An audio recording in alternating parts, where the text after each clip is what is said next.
সুপ্রিয় দর্শক, আপনাদের সবাইকে আমন্ত্রণ জানাচ্ছি এনটিভি নিয়মিত স্বাস্থ্য বিষয়ক আয়োজন স্বাস্থ্য প্রতিদিনে।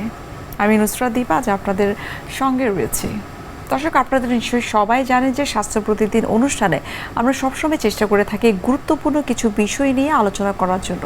আমাদের আজকের আলোচ্য বিষয় হচ্ছে বাংলাদেশের ব্রেন টিউমার চিকিৎসার অগ্রগতি। আর এই গুরুত্বপূর্ণ বিষয়টি নিয়ে কথা বলার জন্য আজ আমাদের সঙ্গে স্টুডিওতে উপস্থিত রয়েছেন একজন বিশেষজ্ঞ চিকিৎসক। আমরা আলোচনা শুরু করব, তবে তার আগে পরিচিত হয়ে নিচ্ছে আমাদের সেই অতিথির সঙ্গে।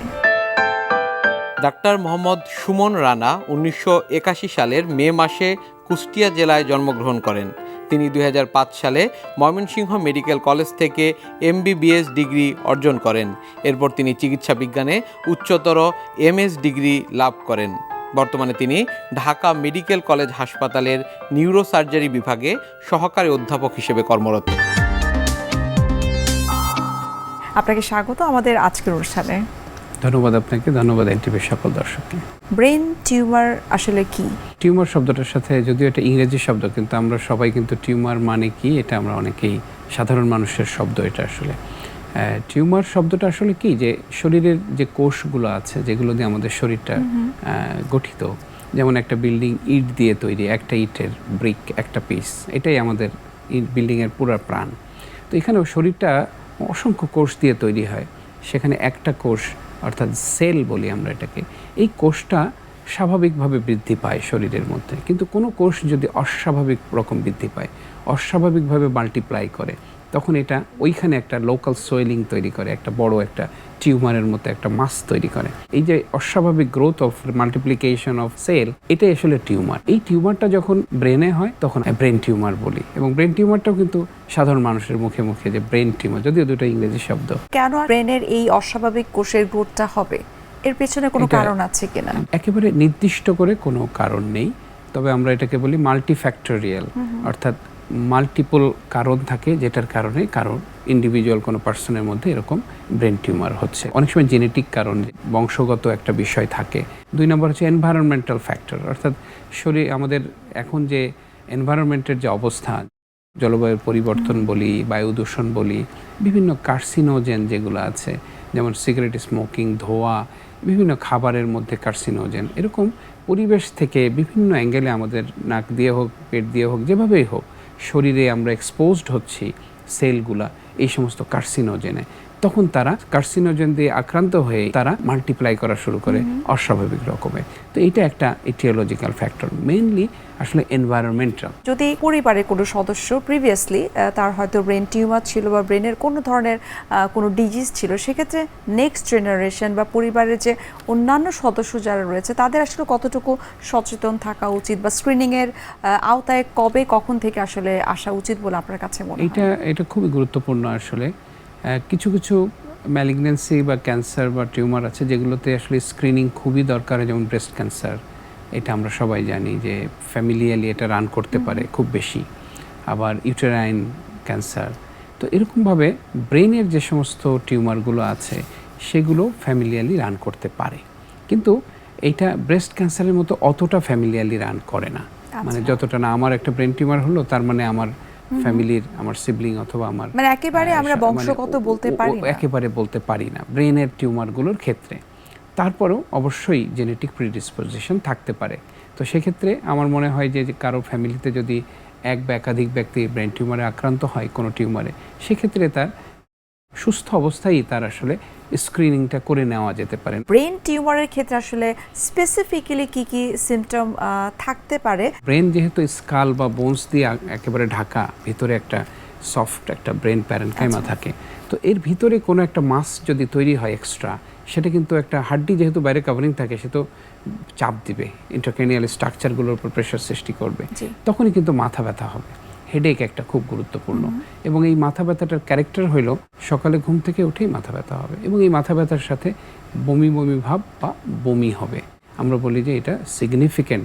সব মাথা ব্যথাই তো আর ব্রেন টিউমার নয়, কিন্তু সকালবেলা ঘুম থেকে উঠেই ব্যথা, মাথা ব্যথা সাথে বমি বমি ভাব বা বমি হচ্ছে, এই মাথা ব্যথাটা গুরুত্বপূর্ণ। আরেকটা হলো চোখে দেখতে ঝাপসা লাগছে মাথা ব্যথার সাথে। আরেকটা গুরুত্বপূর্ণ জিনিস হচ্ছে আমাদের ব্রেন তো শরীরটাকে কন্ট্রোল করে, তো ব্রেনের যে কোনো জায়গায় যখন একটা মাস বা টিউমার তৈরি হয়, ওই ব্রেনের ফাংশনটা আসলে ব্যাহত হয়। ড্যামেজ হয়ে যায়, তখন কি হয় যে ওই পার্টটা শরীরের যে অংশটাকে কন্ট্রোল করে সেটা দুর্বল হয়ে যায়। অর্থাৎ কারো হঠাৎ করে দেখা গেলো যে তার ডান হাত ডান পাটা হঠাৎ না ধীরে ধীরে দুর্বল হয়ে যাচ্ছে, ধীরে ধীরে দুর্বল হয়ে যাচ্ছে, তার মানে নিশ্চয়ই তার ব্রেনের একটা জায়গায় কোথাও টিউমার আছে অথবা একটা লিশন আছে যেটা নাকি তার হাত পাকে দুর্বল করে দিচ্ছে। তো এই 3টা উপসর্গ আমাদেরকে মাথায় রাখতে হবে। আরেকটা হলো খিঁচুনি, হঠাৎ করে কারো যদি কনভালশন বা খিঁচুনি হয় সেটাও ব্রেন টিউমারের একটা বড় লক্ষণ। এক্ষেত্রে বয়স কোনো ফ্যাক্টর হিসেবে কাজ করে কিনা? যেমন আমরা ওয়ার্ল্ড ওয়াইড বা বাংলাদেশেও কিন্তু দেখেছি অনেক ইয়াং জেনারেশন যারা রয়েছে তাদের কিন্তু ব্রেন টিউমার হচ্ছে। আমরা আগে বলতাম যে টিউমার বা ক্যান্সার আসলে বয়স্কদের রোগ, কিন্তু এখন আমরা অনেক টিউমার অনেক ক্যান্সার একটু ইয়াঙ্গার এজ গ্রুপেও দেখতে পাচ্ছি, এজ শিফট হয়েছে। তো সেইটার কারণ হলো যে পরিবেশের যে পরিবেশ দূষণ, জলবায়ুর পরিবর্তন, আমরা যেটা বলছিলাম যে কেন আসলে কার্সিনোজেনগুলা আমরা খুব আর্লি অন এক্সপোজড হচ্ছি এবং খুব কম বয়স থেকে আমরা এই ধরনের পরিবেশের যে খারাপ প্রভাব আমাদের উপর পড়ছে, যার কারণে আমরা কিন্তু খুব কম বয়সেই আমাদের ওই জেনেটিক চেঞ্জ বা ডিএনএ যে পরিবর্তন হচ্ছে, টিউমারগুলো বেশি বেশি আর্লি অন গ্রো করছে, সেলগুলো বেশি মাল্টিপ্লাই করছে। তো এইটা একটা কারণ যে একটা টোটাল এনভায়রনমেন্টাল চেঞ্জ যেটা আমাদের শরীরের উপরে খুব কম বয়সেই এফেক্ট করছে। ক্ষেত্রে ছোট বাচ্চাদের ক্ষেত্রেও তো আমরা বলতে পারি যে তারাও ঝুঁকিতে রয়েছে, সেক্ষেত্রে আসলে কি করণীয় সেটাই আমরা আপনার কাছ থেকে জানার চেষ্টা করব। একটা বিরতির সময় হয়ে গেছে, আমরা বিরতি নিচ্ছি। সুপ্রিয় দর্শক, আপনারা দেখছেন এনটিভি নিয়মিত স্বাস্থ্য বিষয়ক আয়োজন স্বাস্থ্য প্রতিদিন। এনভায়রনমেন্টাল ফ্যাক্টর, সেই জায়গাটা আমাদের ছোট শিশুরা যারা রয়েছে, টোডলার থেকে শুরু করে স্কুল গোয়িং এবং টিনেজার, তারাও তো এনভায়রনমেন্টাল ফ্যাক্টর দ্বারা প্রভাবিত হচ্ছে। তো সেটিকে আসলে আমরা কিভাবে প্রতিরোধ করতে পারি? পিডিয়াট্রিক নিউরোসার্জারি বলে একটা আলাদা সুপার স্পেশালিটি বা সাবজেক্ট আছে, যেখানে বাচ্চাদের টিউমার, বাচ্চাদের রোগগুলোকেই ডিল করা হয়। তো ব্রেনের যে টিউমারগুলো, এটার একটা বড় অংশ শিশুদের হয়, এটা জেনেটিক কারণেই হয় কিংবা প্রিডিসপোজিশন থাকে বাচ্চাদের। বাংলাদেশে কিন্তু অনেক ব্রেন বাংলাদেশে অবশ্যই বাচ্চাদের অনেক ব্রেন টিউমার হয়। তো সেই গ্রুপ অফ টিউমার যেটা সবার, আবার ওই টিউমারটা অ্যাডাল্টদের হয় না, বাচ্চাদেরকেই শুধু এফেক্ট করে ওই টিউমারটা, এটা আগে থেকেই হয়, বাচ্চাদের টিউমার বলি আমরা এটাকে। তো সেই টিউমারগুলো থাকলে সাধারণত বাচ্চারা হয় কি যে অল্প বয়সে ওরা কিন্তু সিমটম বা উপসর্গগুলো প্রেজেন্ট করতে পারে না, কেউ বলতে পারে না, কথাই শেখে না এখনও তার টিউমার হয়েছে, কিংবা মাকে তো বুঝায় বলতে পারে না, কিংবা বাচ্চারা কিন্তু চোখে যে দেখে না এইটা কিন্তু বলতে চায় না বা বলতে পারে না, ওই ম্যাচুরিটি তাদের থাকে না। তো যার কারণে অনেক লেট প্রেজেন্টেশন হয়, লেটে প্রেজেন্ট করে তারা, টিউমারটা অনেক বড় হয়ে যায়, অলরেডি ক্ষতি করে ফেলেছে, এরপরে আমরা বুঝলাম যে হ্যাঁ তার একটা ব্রেন টিউমার। এই ক্ষেত্রে যেহেতু তারা বলতে পারছে না নিজেরা, কি কি ধরনের তাদের মধ্যে আমরা কিছু সাইন সিমটম বা উপসর্গ দেখলে আমরা বুঝতে পারবো বা প্যারেন্টসদের সচেতন হওয়া উচিত? মারাই বলে বেবি তো হাঁটা শিখছিল আস্তে আস্তে, হঠাৎ করে না সে হাঁটতে পারে না, 2 বছরের একটা বাচ্চা, সে তো হাঁটা উচিত তার এখন, কিন্তু সে প্রথম দিকে হাঁটা শিখছিল, কিন্তু এখন আর সে সুন্দরভাবে হাঁটতে পারে না, হাঁটতে গেলে পড়ে যায় বা হাঁটতেই পারে না, দাঁড়াইতেই পারে না। এটাকে আমরা বলি অ্যাটাক্সিয়া, গেট অ্যাটাক্সিয়া। অর্থাৎ বাচ্চাদের ক্ষেত্রে যেটা হয়, মাথার পিছনের দিকে টিউমার সবচেয়ে বেশি হয় বাচ্চাদের টিউমারগুলো। তো এই টিউমারটা যখন পিছনের দিকে হয়, তো তখন তারা ওই হাঁটতে পারে না, গেট অ্যাটাক্সিয়া হয়। এটা একটা কমন প্রেজেন্টেশন যে হাঁটতে পারে না, বাচ্চা বমি করছে বেশি বেশি, মানে মা বলে যে ও বেশি বেশি বমি করছে। অনেক বাচ্চা আবার মাথায় হাত দেয়, মা বলে যে হ্যাঁ ও বারবার খালি মাথায় হাত দেয় আর কান্নাকাটি করে। তো এই যে একটা সিমটমগুলো, যে বলতে পারছে না কিন্তু মাথায় হাত দিচ্ছে বারবার, সে কান্নাকাটি করছে, এক্সেসিভ ভমিটিং, বারবার সকালে উঠেই ঘুমের থেকে উঠেই বমি করে, হাঁটা শিখছিল হাঁটতে পারছে না সে, কিংবা এক সাইড তার দুর্বল হয়ে গেছে। তো এরকম উপসর্গগুলো যদি প্রাথমিকভাবে কোনো বাচ্চার মধ্যে আমরা দেখি, তাহলে অবশ্যই ডাক্তারের শরণাপন্ন হতে। ব্রেন টিউমার যখন হয় তারা মনেই করে যে তারা হয়তো খুব বেশি দিন বাঁচবে না, তার মানে কি ব্রেন টিউমার মানেই মৃত্যু? এই ব্রেন টিউমার শব্দটাকে যেভাবে আমরা সমাজে প্রচলিত আছে, আসলে বাস্তবতাটা কিন্তু এতটা নয়। এটাই হলো আমার মেইন মেসেজ। এই মিথটাকে আমাদের ভাঙতে হবে। দেখা গেল যে 80% অফ দ্য ব্রেন টিউমার, মানে ক্রেনিয়াম টিউমারগুলো বিনাইন টিউমার। বিনাইন মানে আমাদের শরীরে এখানে একটা টিউমার হলো, হ্যাঁ, লাইপোমা অথবা একটা সোয়ানোমা, একটা বিনাইন টিউমার, কেটে ফেললাম, শেষ। তো এরকম এই বিনাইন টিউমার কিন্তু আমাদের ব্রেনে 80%, খেয়াল করে দেখেন কিন্তু। এবং এই টিউমারগুলো, বেশিরভাগ টিউমারই ভালো একটা সার্জারি ক্যান কিউর দ্য ডিজিজ। তার রেডিওথেরাপি, কেমোথেরাপি কিছুই লাগে না। তার মানে ব্রেনের যত টিউমার আছে, 80% টিউমার যদি বিনাইন হয়, যেটা নাকি সার্জারি করেই বেশিরভাগ টিউমার কিউর করে দেওয়া সম্ভব। তার মানে ব্রেন টিউমার মানে যে মৃত্যু, ব্রেন টিউমার মানে যে দুর্বলতা, প্যারালাইসিস, বিষয়টা তা নয়। এখানে অনেক ব্রেন টিউমার কিউরেবল, এটা সার্জিক্যালি কিউরেবল। যে অনেক গ্রামের মানুষ আছে, পিছিয়ে পড়া মানুষ আছে, আমাদের কাছে আসে, আমি বললাম যে হ্যাঁ আপনার একটা টিউমার হয়েছে ব্রেনে। ব্রেন টিউমার না বললেও বললাম যে হ্যাঁ ব্রেনের এখানে একটা টিউমার হয়েছে। তো তাকে একটু সহজ করার চেষ্টা করলাম, কিন্তু সে বলল ও ব্রেন টিউমার, তাহলে আমি আর বাঁচবো না। সেই এবং রোগী নিজেই কিন্তু প্রশ্ন করে আমি কতদিন বাঁচবো, আমি বাঁচবো, এবং রোগী এবং রোগীর পরিবারের সবাই ধরে নিল যে হ্যাঁ টিউমার হয়েছে মানে আমার আর রক্ষা নেই, আমি মারা যাব। সেই ইভেন সার্জারিটুকু পর্যন্ত করাতে চাইলো না। তার মানে ট্রিটমেন্ট থেকে পুরো অ্যাভয়েডিং বিহেভিয়ার, ট্রিটমেন্ট থেকে সে বেরোয় গেল। এখন এটা বিনাইন টিউমার, ভালো টিউমার, এটা কিন্তু অপারেশন করলে ভালো হয়ে যেত সে, কিন্তু সে কিন্তু আর কোনোভাবেই রাজি হলো না যে আমি মারাই যাব, আমি খারাপ হয়েই যাব। এই যে একটা বিষয়, এটা কিন্তু এই যে নেগেটিভ ইম্প্যাক্ট, প্রোপাগান্ডা কিংবা যেটা এই যে বেশি বেশি অপপ্রচার চালানো, নেগেটিভ খবর বেশি করে দিলে যেটা হয়, মানুষ কিন্তু অনেক সুস্থ হওয়ার কথা ছিল, সে কিন্তু এখন এই জায়গায় আমাদের অনেক বেশি সচেতন থাকতে হবে এবং চিকিৎসকদের পক্ষ থেকে আমার কাছে মনে হয় যে কাউন্সিলিং ইজ ভেরি ইম্পর্টেন্ট। আমরা এই বিষয়টি নিয়ে আরেকটু বিস্তারিত জানার চেষ্টা করব। এই পর্যায়ে আমরা দেখে নিচ্ছি আমাদের স্বাস্থ্য প্রতিদিনের নিয়মিত আয়োজন, কি খাবেন কেন খাবেন, এই সেগমেন্টটি। সুপ্রিয় দর্শক, আপনারা দেখছেন স্বাস্থ্য প্রতিদিন। এই পর্যায়ে আমরা দেখে নিচ্ছি বিভিন্ন খাদ্যের পুষ্টি গুণাগুণ নিয়ে আমাদের পুষ্টিবিদের পরামর্শ।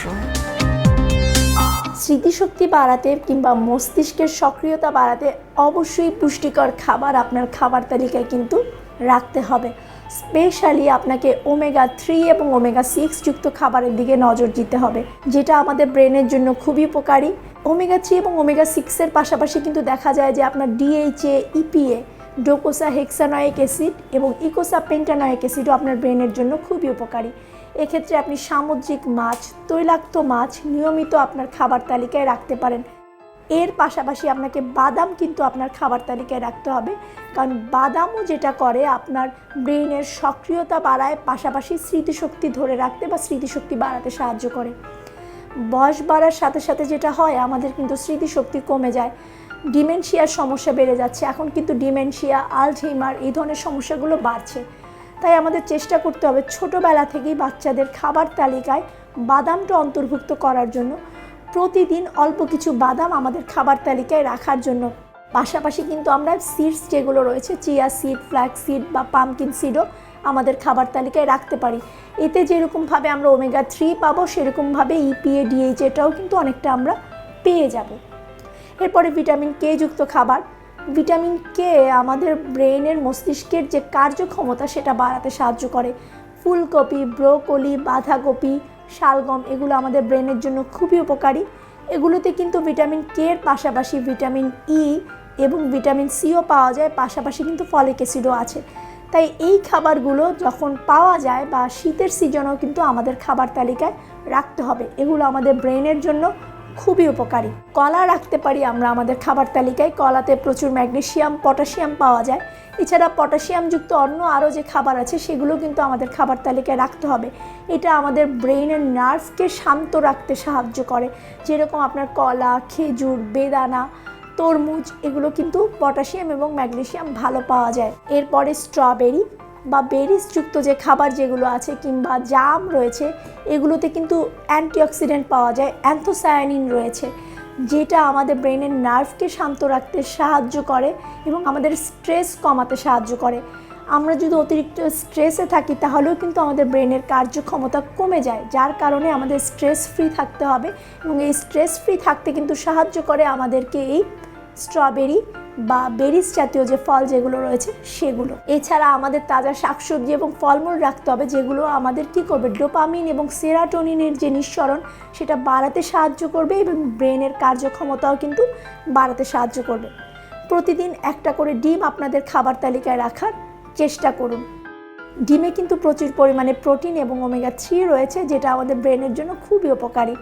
অ্যাভোকাডো রাখতে পারেন। অ্যাভোকাডো কিন্তু আমাদের ব্রেনের কার্যক্ষমতা বাড়াতে এবং স্মৃতিশক্তি বাড়াতে কিন্তু সাহায্য করে। 1 গ্লাস করে দুধ বা 1 কাপ করে দই রাখতে পারেন। দই এবং দুধও কিন্তু আমাদের ব্রেনের কার্যক্ষমতা বাড়াতে সাহায্য করে। বয়স বাড়ার সাথে সাথে যখন আমাদের ব্রেনের নার্ভ ড্যামেজ হতে থাকে এবং আমাদের স্মৃতিশক্তি কমতে থাকে, তখন কিন্তু এই দুধ বা দই আমাদের অনেকটাই স্মৃতিশক্তি বাড়াতে এবং স্মৃতিশক্তি বজায় রাখতে সাহায্য করবে।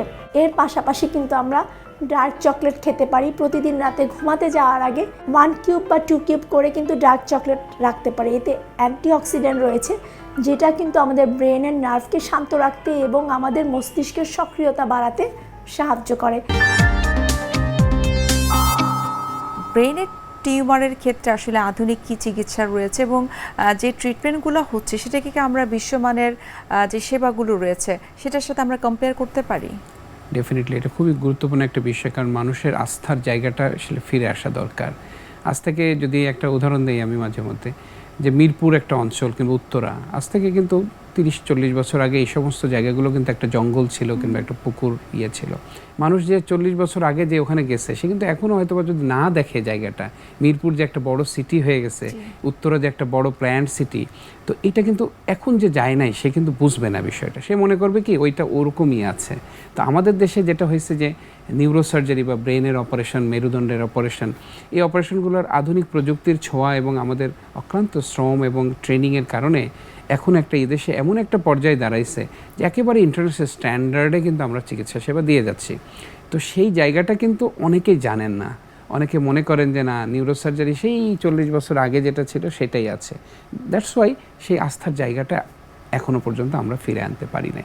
কিন্তু সত্যিকার অর্থে আমি নিউরোসার্জন সেজন্য বলছি না, আমি আমার কলিগদের সার্জারি দেখি কিংবা আমার নিজের সার্জারি অথবা আমার টোটাল কমিউনিটির সার্জারি দেখি, এক্সিলেন্ট আউটকাম। আমি তো বাইরেও গেছি ট্রেনিংয়ে কিংবা আমি তো বাইরেও বিভিন্ন কনফারেন্সে যাই, তো ওই সমস্ত জায়গায় ফ্যাকাল্টি, বড় বড় ফ্যাকাল্টিরা যে কেস প্রেজেন্ট করে, যে সার্জারি প্রেজেন্ট করে, আমার কলিগ কিংবা আমার নিউরোসার্জারি কমিউনিটি, আমরা সেই সার্জারিটাই ওই একই মানের আউটকাম দিচ্ছি।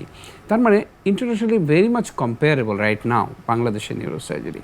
তো এখানে যেটা হয়েছে যে আধুনিক প্রযুক্তির ছোঁয়া, আগে যেটা খালি চোখে দেখতাম সেটা কিন্তু এখন অত্যাধুনিক ভিডিও মাইক্রোস্কোপের মাধ্যমে দেখছি, এন্ডোস্কোপের মাধ্যমে দেখছি, যেখানে কিন্তু ছোট জিনিসকে অনেক বড় করে দেখা সম্ভব, যেখানে প্রচুর লাইটটাকে একেবারে সার্জিক্যাল সাইটে নিয়ে যাওয়া সম্ভব। তো যার কারণে একটা ছোট জিনিসকে অনেক বড় করে দেখলে আপনি ইচ্ছা করলে কিন্তু সেটাকে হার্ম করতে পারবেন না। Safety of surgery tremendously improve করছে আসলে।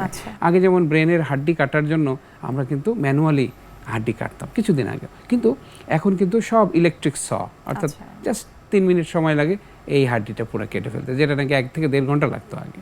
তো এই যে ইলেকট্রিক সটা ব্যবহার করে আমরা হাড্ডিটা কাটছি, আবার ভিডিও মাইক্রোস্কোপ, এন্ডোস্কোপ ব্যবহার করে ভিতরের সার্জারিগুলো মোস্ট অফ দ্য সার্জারি বিশ্বমানের সেবাটাই কিন্তু বাংলাদেশে এখানে আমরা সম্ভব দিতে পারছি।